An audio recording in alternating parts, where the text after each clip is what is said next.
To give you a background, actually, I was in the States for about 8 to 10 years, and then I moved to India about 2 years ago. So it takes a while to actually get used to the Indian environment, the way business is done in India, and the conduit to doing business in India is a bit different. There's less transparency. Usually the tax and regulations add to the complexity of the transaction. But at the same time, what I've seen is that at the end of the day, there are a billion people in India, right? They all have to eat, they have to shop, they all are willing to work hard. That's what I find in India, is that everybody wants to do better. Like my help, my help at home, right? He wanted to buy a motorbike. I mean, come on. So everybody is doing very well, they're making a lot of money, and they're willing to work hard.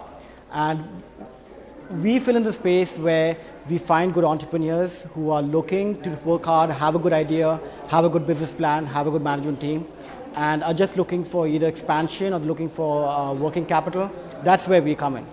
And the idea is to build a bond with the entrepreneur as a long-term relationship, leverage his hard work for the past donkey years that he's been working, take him to the next level, and that's where we are. Well, we're pretty sector agnostic. Currently, we are extremely focused on human capital, which might be man guarding, facility management, cash management, securities.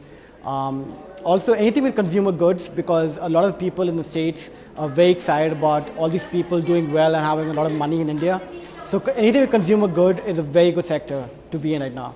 Oh, so we don't, yeah, I mean, that's a good question. Like, a lot of the venture capital PE funds, they have different operating modules. A lot of them take part in day-to-day management. A lot of them sit on the board and just meet like once in 6 months.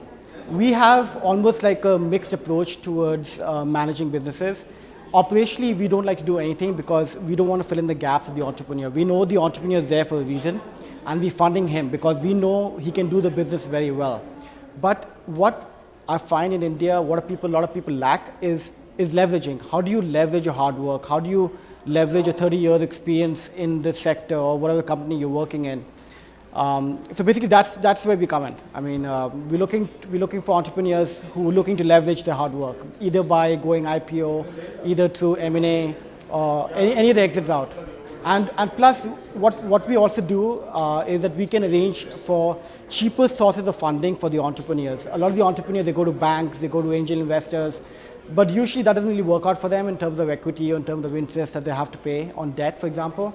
So where we fill in the gap is that once we understand the business, we understand the business plan, we understand that the entrepreneur can go somewhere and we can help him move on to the next level. We can completely leverage him. We can find cheaper sources of funding which he may not be aware of. See, I get the question a lot. We are not guys that are not unapproachable. We are looking for funding. Believe me, there's so much money in India right now that, I mean, come on, the valuation of Facebook today is $100 billion, right? $100 billion. So, and that is absurd. That is completely absurd. So there's plenty of money in India. All we're looking for is good entrepreneurs with a good business plan. But people who are honest, like what I find a lot of entrepreneurs, they're looking for fast breaks. Where, I've had the experience in the past where we funded money to an entrepreneur and he kind of used that money for non-business purposes. So we're looking for entrepreneurs who are honest and are willing to work hard.